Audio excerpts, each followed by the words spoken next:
Hello and welcome to episode 14 of Stay on Target, Games Radar Plus's weekly look at the Star Wars universe. With me today are Dave Bradley of SFX and Total Film, Jordan Farley of SFX, and I'm Richard Edwards, I'm the editor of SFX. Now today we're going to be very, very controversial and we're going to be talking about the best moments from the previous Star Wars movies. But before that, we're going to have a bit of news. Not that much this week, but we have got a bit more casting for Rogue One, the first of the anthology movies. So Jonathan Arris from Sherlock has got a role. So could you tell us what do we know? Well, he's playing a character called Senator Jebel. Apparently, this hasn't been officially confirmed, of course. He let it slip, right? Yeah, part of some online casting database. It was on there, just a bit of a slip up, really.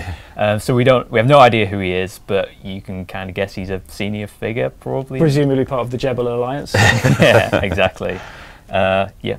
But the other bit of news that's come out is that apparently Michael Jackson could have played Jar Jar Binks in The Phantom Menace. That's right. Yeah, they're saying that he was interested in that role. So I guess this means that we're, after everything, grateful for the CGI thing.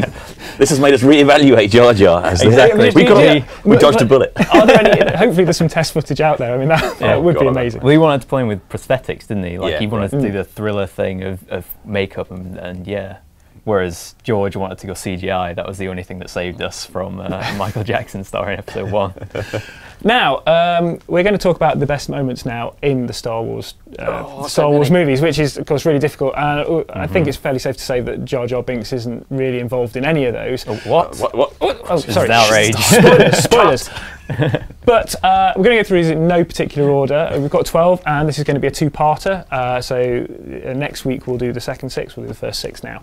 So, okay, first one we've got is the opening of Star Wars. Now, Dave, don't want to embarrass you, but you did actually see Star Wars at the cinema for the first release. Now, I know, and it's your favourite film. 900 years old as you are. Sorry. So it's pretty much your favourite film anyway. Yeah. Now, the opening of Star Wars, you got the opening crawl, and then you see that Star Destroyer. I mean, how does that make you feel? Obviously, so I was very young when I went to see it. I just get the caveat there. Yes, but I saw it at the cinema. I saw it a couple of times actually when it first came out. My recollection is actually it was released in the UK in 1978, right? It was, yeah. So that's when it was. I was about 5 years old, and yeah, I mean, absolutely stunning. The thing is, I've seen it so many times since that now I can't necessarily remember what it was like for as the 5-year-old me to see it because it's just so iconic in itself. But yeah, what a brilliant way to open a film, right? It's one of the most incredible things. Of course, you have the title crawl to start with, which it was ripped off from the the classic serials like Flash Gordon. But that shot of the Star Destroyer hovering to view over you and the cinema, literally rumbling with the sound is just unbeatable, right? And I think also just the way it goes on. Right. And I mean, they ripped off that in Spaceballs. I mean, the joke, they just go, and it really does go on and on. And I think it just gave a sense of scale that we probably no one had seen before. Right, absolutely. It does show a sense of scale, but also in terms of narrative, what an amazing way to set up in that one shot the difference between the monolithic empire and the Rebel Alliance with their little tiny ship. I mean, as a scene-setting exercise as well, it's just incredible. Yeah, it tells you everything with one image. Yeah, right. Yeah. Remarkable. Yeah. Okay, the next moment we're going to talk about, similarly large of scale, though more on a planetary level, the AT-AT sequence in Empire Strikes Back, where the Empire unleashes a bunch of giant Imperial walkers to take on the rebels. I mean, I think this is pretty much my favourite sequence in the whole of the original trilogy, and just audacious, because AT-ATs are stupid, aren't they? But amazing. They're a ridiculous design because they can get taken down so easily. The tripwires! Well, yeah, as an image, they're absolutely remarkable. I mean, just that first shot, is it, when they're looking through the binoculars, and you just see this sort of thing on the horizon, and it just gradually gets bigger. Yeah. I mean, why not just bombard it from space? Or I know they have a force field, which is one that you take down. He came out of light speed too soon. Right. Yeah. Yes. I forget now. That's right. He came out of light speed too soon. Release the weird giant animal ships that we have. Big elephant thing. But as like an intimidation tactic as well. Imagine that coming over a ridge towards you. You'd be absolutely terrified. Right. Yeah. Right. They're a good piece of war strategy. And they do basically crush the rebels, don't they? They do. I mean, they are just running at the end. Yeah, no, but it's an amazing scene though as well with the because actually apart from the AT-ATs, you've also essentially got trench warfare going on, which is just another type of battle in the Star Wars universe. Yeah. No, incredible. Okay, now we're going to jump on a movie, Return of the Jedi, the Sarlacc sequence, which I kind of think is, I mean, I love the whole Jabba the Hutt intro. I think it kind of is a different tone to the rest. It's almost like a break from the whole Rebel versus Empire battle. But this is very much like something out of a 30s serial, isn't it? This sort of chaotic, sort of almost like bit of sword fighting, bit of daring do. It's a swashbuckling thing. Yeah, exactly. They're literally on a pirate ship. Well, yeah, floating pirate the ship. plank. Yeah, exactly. It's awesome. It's it's totally pulpy. It's really good fun. A little bit daft, but still works really well. Well, just that little between Luke Skywalker and Yeah. R2-D2 with the lightsaber flying through the air. It's the first time, really, because that scene where you see that Luke Skywalker is a capable character, rather than Han Solo being the grown-up rogue who can do everything and Luke learning. This is the one where the roles are reversed and where Luke actually emerges as the one who has to save everyone else. Yeah. You get a hint of it in the Rancor pit, but then this is the moment where you really see he's kind of planned ahead and he knows exactly what he's going to do. And he really has planned ahead. He's so dependent, really, on every little thing going to plan. R2 being a butler instead of being thrown into some robot prison. But R2 would always be the thinking action because he's the real hero, isn't he? He's always got it. Yeah, it's all about R2. Yeah. R2 probably told him what to do. Yeah. Of course, there is one problem with this: Boba Fett's death, or death. It's not a great way to go out, is it? It's a bit cheap. It's a little bit. Yeah, absolutely, it is very cheap. And because the thing is, what you want is from big characters, iconic characters, is them to have some kind of destiny. And even if it's a tragedy, where you want them to have some kind of arc, and he doesn't. He just sort of dies in a very dismissive fashion. Exactly. It's like falling off a wall, really, isn't it? It's well. Though, of course, in the expanded universe, which doesn't really exist anymore, he managed to get out of the Sarlacc. His armour protects him from the Sarlacc. And went on to become Dengar's best man. Which that's your favourite fact. It is my favourite Star Wars fact, and I will bring it out at any opportunity. But is it true anymore? Has the expanded universe wiped that out of existence? Presumably, he officiates IG-88's wedding. That would be brilliant. Yeah, I really want to see that. Now, moving on in Jedi, the speeder bike sequence, which is just an incredibly visceral scene, and I mean, it's showing off very much the special effects of the time, and just those bikes are so fast. It's awesome, isn't it? Again, another ridiculous Imperial technology, not at all suited to the environment. They're just dangerous. The new Imperial handbag, which soon actually says in some of the notes, speeder bikes known to be dangerous. Yeah, the casualty rate must just be ludicrously high on Endor. but it looks amazing. It does. It's as a visceral kind of thrilling sequence. It's almost unmatched just in terms of speed and stuff. I mean, even the pod race sequence in Episode 1, which has that speed element, just doesn't come close to it. I think it's because exactly. It's because you've got all the trees close together and the speed they run the trees back in the background.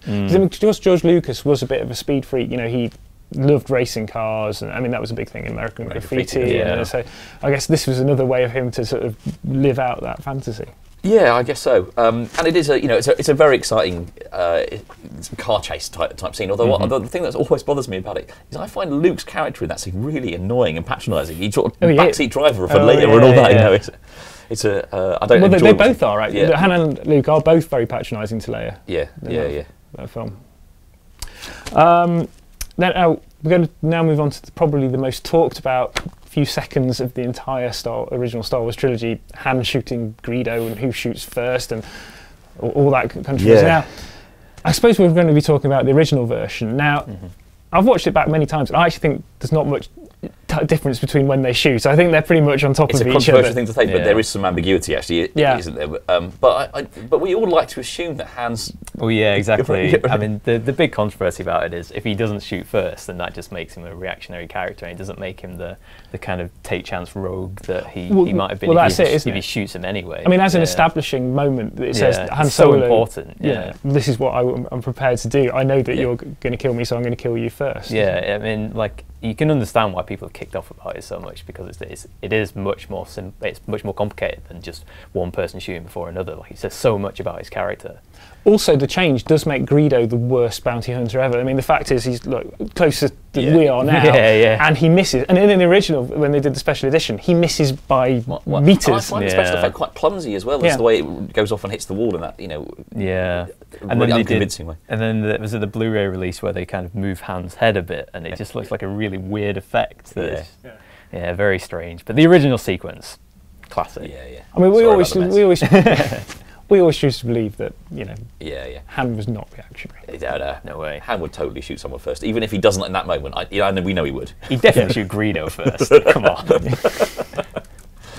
Now, okay, final one for this episode. It's a very different, real change of pace. Is now Yoda in The Empire Strikes Back, when we actually realised that size matters not, and that Yoda is just ultra powerful, and he lifts up the X-wing. I mean, this is a beautiful scene, isn't it? Yeah, very good. Yeah, gorgeous. It's the first moment where you really realise just exactly who he is. Like you've been in his company for what, half an hour by this point, but you've just seen him being carried around in a backpack and stuff. Or a Muppet. I mean, it's Fozzie Bear, isn't it, when he first appears? Yeah, exactly. Like he's a bit of a clown. But this, you realise, this guy's really powerful. This guy's a legendary Jedi who can do this kind of thing with almost no effort. I mean, you do see him exert a bit of effort. Like he is tired at the end of it because he's almost dead by this point. But, when 900 years old you reach, tired you will look. Exactly. But it makes that's also one of the most quoted lines in the Star Wars trilogy as well. The do or do not, there is no try. It just almost sums up Yoda's philosophy for most people who like that character. You know? Well, I think Yoda,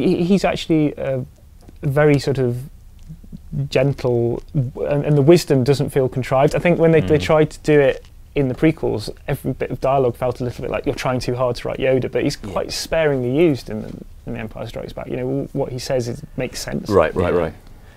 Yeah, wonderfully written, and the puppet is just remarkable. It is, isn't it? It holds up so well today. Like I watched Empire Strikes Back at Secret Cinema again a few weeks ago, and it's just remarkable. Like it works so well. It just makes the CGI Yoda that they used in Attack of the Clones and Revenge of the Sith just look really rubbish. And of course, John Williams' score, which is wonderful on that. But I think Empire Strikes Back is probably the highlight of. I mean, there's many great themes in Empire. Well, this is the one where they introduced the Imperial March, which everyone now associates with Star Wars, but that wasn't in the first film. No, it wasn't. No. Cool, okay, well, we'll be back next week with the next 6 of our list, so you can complain about those as you like when you talk about the ones that we have missed. But in the meantime, may the Force be with you.